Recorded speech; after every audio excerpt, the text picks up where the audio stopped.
Hello दोस्तों, नमस्कार। SM किसी चैनल में मैं आप सभी लोगों का दिल से बहुत बहुत स्वागत करता हूं। दोस्तों, इस वीडियो में हम लोग यहाँ पे डिटेल में बातचीत करने वाले। कल के दिन हम लोग को एक बहुत ही इंपॉर्टेंट इवेंट अमेरिकन बाजार में देखने को यहाँ पे मिल रहा था। ठीक है, तो इससे रिलेटेड सारी चीज़ें सामने यहाँ पे आ चुकी है एंड कुछ इंपॉर्टेंट पॉइंट्स जो हम लोग को देखने को मिले कल लेट नाइट, उसका रिएक्शन भी हम लोग को बाजार के ऊपर देखने को आज भी यहाँ पे मिल चुका है। सारी चीज़ों को अभी हम लोग यहाँ पे स्टेप बाय स्टेप यहाँ पे कवर करने वाले हैं। जैसे कि अगर हम लोग बात करें तो एफओएमसी की कल बैठक थी। ठीक है, सबसे पहले अगर हम लोग बात करें तो जैसे मैंने आप लोगों को कहा था कि ये दो हाफ यहाँ पे रहते हैं। दो हाफ मतलब पहला हाफ की अगर हम लोग बात करें कि बैठक में क्या डिसीजन लिया गया है, क्या रेट कट हुआ है, रेट हाइक हुआ है या फिर कुछ भी नहीं किया गया है, उससे रिलेटेड आउटकम सामने आ जाता है। तो वो तो हम लोगों ने कल के दिन का जो आखिरी वीडियो था वहाँ पे भी लाइव थोड़ा बहुत चेक किया था कि जो डिसीजन लिया गया था बीटिंग में। ठीक है, तो क्या लिया गया था कि कोई भी रेट को वो चेंज नहीं कर रहे करके। ठीक है, तो ये हम लोगों को ड्यूरिंग द मार्केट ही देखने को मिला एंड इसी चीज़ के चलते अगर हम लोग यहाँ पे बात करें तो अमेरिकन बाजार में हम लोग को पहले यही उम्मीद थी। अगर आप पहला ये जो हाफ यहाँ पे देख रहे हो, ठीक है, ये फर्स्ट हाफ है, ये सेकेंड हाफ है, ये जो पहला वाला जो हाफ है, ठीक है, तो खबर तो लेट नाइट ही आई, आप सभी लोगों को यहाँ पे पता ही है। बट पहले से ही यहाँ पे क्यों अमेरिकन बाजार तेज था, क्योंकि लोग उम्मीद करके चल रहे थे कि इस वक्त कोई रेट हाइक नहीं होगा करके। और जैसे ही डिसीजन सामने आया एफओएमसी की बैठक का, वो वही निकला जो हम लोग उम्मीद कर रहे थे, जो होना चाहिए था वही हुआ।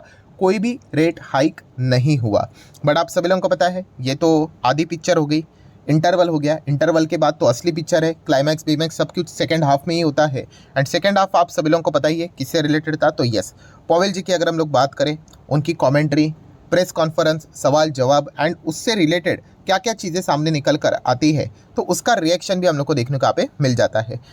आप यहाँ पे देख ही सकते हो कि जो सेकंड हाफ यहाँ पे हुआ है, पॉवेल जी की जो कमेंट्री यहाँ पे थी एंड जो प्रेस कॉन्फ्रेंस हम लोग को देखने को मिली है, उसके बाद का नज़ारा आप यहाँ पे इजीली देख सकते हो। मतलब अगर आप ऊपर ऊपर से अमेरिकन बाजार देखोगे ना, तो ऐसा लगेगा कि कुछ भी नहीं हुआ है, मतलब 60-70 पॉइंट्स नीचे, मतलब नथिंग।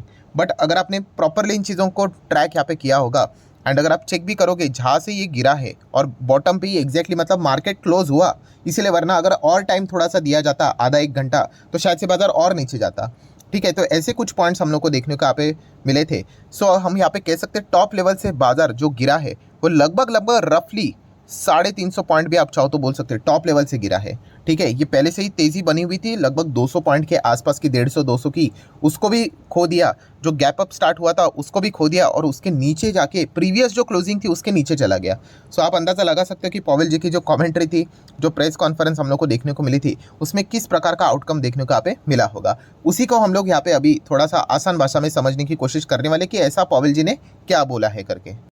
और आप सभी लोगों को यहाँ पे पता ही है कि पॉवेल जी जो भी चीज़ें यहाँ पे बोलते हैं, मतलब अमेरिका का सेंट्रल बैंक जो भी चीज़ें यहाँ पे रखता है सामने, तो दुनिया भर के सेंट्रल बैंक भी उसको यहाँ पे फॉलो करते हैं। ठीक है, तो इसमें नो डाउट हमारे शक्तिकांत दादा जी, मतलब हमारा आरबीआई भी इसमें यहाँ पे आ ही जाता है।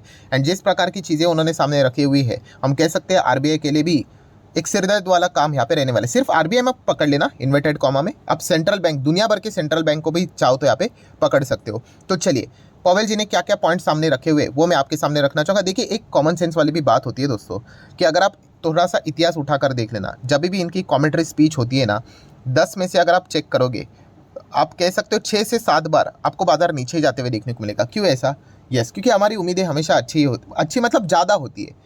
ज़्यादा मतलब क्या कि सीधा उन्होंने अच्छा ही बोलना चाहिए, सब कुछ ये होना चाहिए, जबकि हमें अंदर से भी पता है कि डेटा क्या चल रहा है करके। बट फिर भी एक उम्मीद बाजार लेकर चलता है और वैसा नहीं होता है, तो आपको पता ही है एक्सपेक्टेशन के मुताबिक चीज़ें नहीं हुई तो नीचे हम लोग को गिरावटें देखने को मिल जाती है। इसलिए आप लोगों ने चेक भी किया होगा, बहुत रेयरली 2-3 बार ऐसा रहता है कि पॉवेल जी की कमेंट्री के बाद मार्केट अच्छी तरीके से भागाई करके, बट यूजुअली हम लोग यहाँ पे देखते हैं तो हमें गिरावट ही देखने को यहाँ पे मिल जाती है। इसलिए तो बहुत सारे लोग, मतलब अमेरिकन बाजार में ऐसा बोला भी जाता है कि पॉवेल जी जब भी आ रहे हैं आप शॉर्ट कर दो, आपको आपके जीतने के चांसेस बढ़ जाएंगे।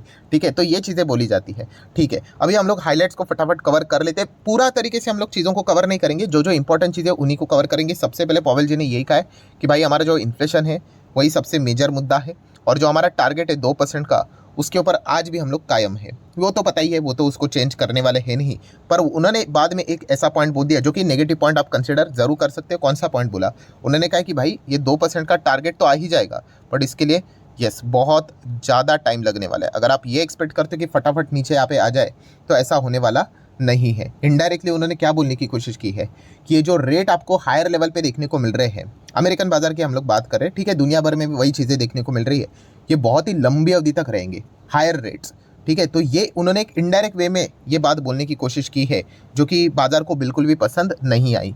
नेक्स्ट अगर हम लोग यहाँ पे बात करें दोस्तों, यस, तो ये भी पॉइंट उन्होंने बोल दिया है कि एक और, यस दोस्तों, एक और रेट हाइक हम लोग को देखने को मिल सकता है, और वो भी इसी साल में। अभी आप बोलोगे इसी साल में मतलब, तो दोस्तों यहाँ पे हम लोग कोई 31 मार्च की बात नहीं कर रहे, हम लोग यहाँ पे दिसंबर तक की यहाँ पे बात करें। अभी दिसंबर की अगर हम लोग बात करें तो कितने एफओएमसी की बैठक बाकी है?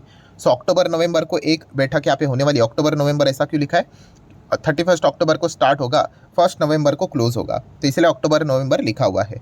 एंड उसके बाद दिसंबर में भी हम लोग को एक मीटिंग देखने को यहाँ पे मिलने वाली है। मतलब क्या है यहाँ पे कि 2 और एफओएमसी की बैठक यहाँ पे है आने वाले 3 महीने के भीतर भीतर, और उसमें से एक किसी मीटिंग में रेट हाइक यहाँ पे हो सकता है, एंड बहुत ही स्ट्रांगली हो सकता है, ठीक है। ये खुद पॉवेल जी ने कल के अपने स्पीच में यहाँ पे बोला है, और उसमें वर्स्ट पॉइंट उन्होंने यहाँ पे क्या बोला है दोस्तों कि आने वाले समय में हम डेटा देखकर डिसाइड करेंगे। इसका अर्थ समझ रहे हो कि ये जो रेट हाइक की जो बात यहाँ पे वो कर रहे हैं, ठीक है।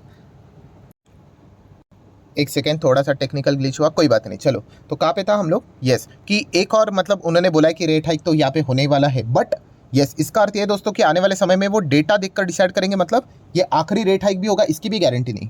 अगर भविष्य में अगर ज़रूरत पड़ी तो यस, वो और भी रेट हाइक यहाँ पे कर सकते हैं। ये उनका इनडायरेक्टली वे में बोलने का एक स्टाइल था, बट यस, ये उन्होंने बात तो बोल दी कि भाई एक और रेट हाइक तो यहाँ पे मतलब ये साल खत्म होते होते हो ही जाएगा, क्योंकि इन्फ्लेशन का डेटा देखकर तो सारी चीज़ें इतनी तो क्लियर हो जाती है कि सारी चीज़ें अभी तक नॉर्मल नहीं हुई। एंड प्लस अगर आप सेल्स का डेटा यहाँ पे देखोगे, ठीक है, बिकवाली हम लोग को देखने को यहाँ पे मिल रहा है। बिकवाली मतलब क्या, लोग ज़बरदस्त तरीके से यहाँ पे अभी भी लगातार बाइंग करते हुए देखने को मिल रहे हैं, ठीक है। इन्फ्लेशन को काबू में करना है, मतलब क्या कि लोगों ने थोड़ा सा खर्चा अभी थोड़ा सा यहाँ पे कम कर देना यहाँ पे चाहिए, ठीक है। तो इस हिसाब से फेड कोशिश कर रहा है, बट देखा गया तो उनको उस प्रकार के रिजल्ट भी मिलते हुए देखने को यहाँ पे नहीं मिल रहे हैं। तो इसी चीज़ के चलते फेड बहुत ज़्यादा हम लोग को परेशान होते हुए देखने को मिल रहा है। तो दोस्तों इसका कंक्लूजन क्या निकलता है? कंक्लूजन 3 फॉर्म में निकलता है कि जैसे मैंने अभी आप लोगों को कहा कि यस, कि लॉन्ग टर्म के लिए जो अभी रेट हायर लेवल पे चल रहे अमेरिकन बाजार में, वैसे हम लोग को लंबी अवधि तक वो चीज़ कंटिन्यू रहते हुए देखने को मिलेगा। ये पॉइंट उन्होंने फिलहाल तो सामने यहाँ पे रखा हुआ है। देन अगर हम लोग यहाँ पे बात करें दोस्तों, तो सबसे बड़ा प्रॉब्लम क्या है? प्रॉब्लम मतलब देखा गया तो किसके लिए है? तो हम हमारी बात यहाँ पे कर लेते हैं। यस, शक्तिकांता दास जी की बात करें, आरबीआई की बात करें दोस्तों, तो डेफिनेटली इनके लिए बहुत बड़ा प्रॉब्लम है। कौन सा? रेट कट करने से रिलेटेड, ठीक है। अगर हमें रेट कट करना है तो ऐसे माहौल में रेट कट करना मतलब उचित नहीं माना जाएगा, जहाँ पे अमेरिका में देखा गया तो चांसेस है कि वो रेट हाइक भी कर सकते हैं, ठीक है। अगर ऐसा किया तो बहुत बड़ा मिसमैच हो जाएगा, यहाँ से पैसा निकाला जाएगा, और यहाँ से पैसा निकाला तो हमारी करेंसी तो ऑलरेडी बैंड बजी हुई है और उसकी बैंड यहाँ पे बच जाएगी, ठीक है। तो ये एक मतलब हम कह सकते हैं कि आरबीआई दिल से चाहता होगा कि रेट कट यहाँ पे हो जाए, बट फिर भी वो यहाँ पे मतलब अगर उस पोजीशन में भी अगर हम लोग आ गए, अगर इन्फ्लेशन हमारा बहुत ज़्यादा नीचे भी अगर आ जाता है, स्टिल देखा गया तो शायद से उनको रेट कट करने से रिलेटेड और भी यहाँ पे इंतज़ार करना पड़ेगा। अगर मैं इसको थोड़ा सा रफ लैंग्वेज में ही सीधा बोल दूँ, जब तक अमेरिकन बाजार में रेट कट से रिलेटेड चीज़ें देखने को नहीं मिलेगी, शायद से आरबीआई भी पहले रेट कट यहाँ पे ना करे करके, ठीक है। तो ये चीज़ें हम लोग को देखने को यहाँ पे मिल रही है। तो ये एक पॉइंट आप चाहो तो यहाँ पे नोट कर सकते हो। एंड आखिरी अगर हम लोग यहाँ पे बात करें दोस्तों, पॉसिबिलिटी, किस चीज़ की पॉसिबिलिटी? जैसे मैंने हमेशा आप लोगों को यहाँ पे बताया कि शेयर बाजार में जो भी यहाँ पे प्लेयर जो रहता है, इन्वेस्टर होता है, वो एक चीज़ का इंतज़ार करता रहता है। कौन सा? कि भाई रेट कट कब होगा करके, ठीक है, उसकी पॉसिबिलिटी क्या है, इसी की तो हम लोग उम्मीद यहाँ पे लगाते रहते हैं। तो दोस्तों आप लोगों को यहाँ पे मैं बताना चाहूँगा कि रेट कट से रिलेटेड पहले जो अनुमान बताया जा रहा था, ठीक है, गारंटी तो किसी को पता नहीं है, सिचुएशन के हिसाब से चलना पड़ता है। तो पहले अनुमान बताया जा रहा था, अभी क्या चल रहा है, सितंबर, मतलब 6 महीने के अंदर अंदर रेट कट हो सकता है करके। रेट कट होना मतलब शेयर बाजार में बहुत अच्छी तेज़ी के चांसेस बन जाते, पैसा आ जाता है, ठीक है। तो अभी तक देखा गया तो 6 महीने का और टाइम लगेगा, ऐसा बोला गया था। मतलब 6 महीना मतलब आप पकड़ कर चलो, मार्च अप्रैल की बात हो रही थी। कौन से मार्च अप्रैल की? ऑब्वियसली 2024 की बात हो रही थी। बट दोस्तों कल के दिन की सारी चीज़ें देखने के बाद अभी अनुमान लगाया जा रहा है कि यही रेट कट तो आएगा ही आएगा, बट ये और 6 महीने से एक्सटेंड हो गया। और 6 महीने से मतलब सितंबर 2024 को आपको शायद से रेट कट देखने को मिल जाए। मतलब सीधी बात बोल दूँ तो 1 साल यहाँ पे हमें रुकना पड़ सकता है रेट कट देखने के लिए। ये फिलहाल अगेन कह रहा हूँ, ये कोई कंक्लूजन मतलब वैसा नहीं है, पॉसिबिलिटी की बात की जा रही है। सो ये फिलहाल का माहौल के हिसाब से जो डेटा निकल कर आ रहा है वो इस प्रकार का निकल कर आ रहा है। तो इसलिए कल के दिन हम लोगों ने देख लिया कि सेकेंड हाफ में क्यों गिरावट हम लोग को इतनी कम समय में इतनी ज़्यादा गिरावट क्यों देखने को मिली, वो भी टॉप लेवल से। तो इसके पीछे के सारे कारण हम लोग को देखने को यहाँ पे मिल रहे थे। सो ठीक है दोस्तों, जितने भी इंपॉर्टेंट पॉइंट्स थे सारे मैंने आप लोगों के सामने यहाँ पे रख दिए। अगर फाइनल समरी के फॉर्म में अगर मुझे बोलना है तो मैं क्या बोलूँ कि कल के दिन क्या रेट कट हुआ या फिर रेट बढ़ा, नहीं, कुछ भी बदलाव नहीं हुआ। हाँ, ये जो डिसीजन लिया गया ये सब लोगों ने मिलकर लिया, जितने भी फेड के मेंबर थे। मतलब कोई यहाँ पे हम लोगों को कॉन्फ्लिक्ट देखने को मिला, सभी लोगों ने डिसाइड किया कि भाई कोई भी यहाँ पे बदलाव करने की ज़रूरत नहीं है।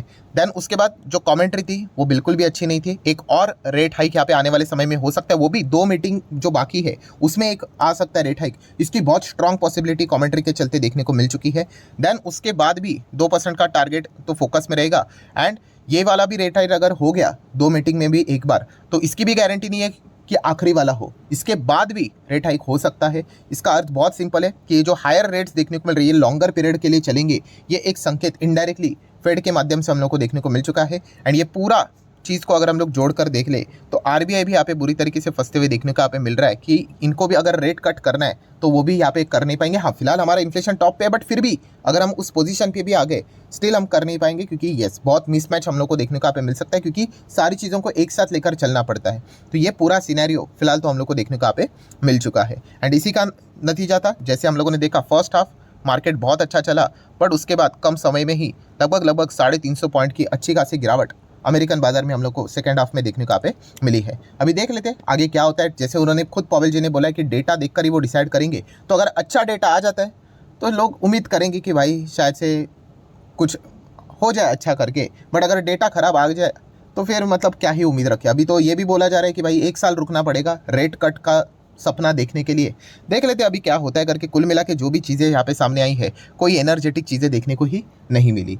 सो आशा करता हूँ दोस्तों वीडियो हेल्पफुल लगा होगा, तो चाहो तो आप इसको लाइक एंड शेयर कर सकते हो। एंड डीमैट अकाउंट अगर आपने अभी तक ओपन नहीं किया है तो लिंक नीचे डिस्क्रिप्शन में 25 वीडियो की लिस्ट आपको बिल्कुल फ्री ऑफ कॉस्ट मिल जाएगी। आपका नाम, कौन सा अकाउंट आपने लिंक के थ्रू ओपन किया है, प्रॉपर्ली कमेंट सेक्शन में मेंशन कर देना। तो हफ्ते भर के अंदर सारे लेक्चर्स मेरे साइड से फ्री ऑफ कॉस्ट प्रोवाइड कर दिए जाएंगे, ताकि आप शेयर बाजार को आसान भाषा से सीख सको। So that's it, thank you very much दोस्तों, we will be meeting our next video. तब तक के लिए बाय बाय।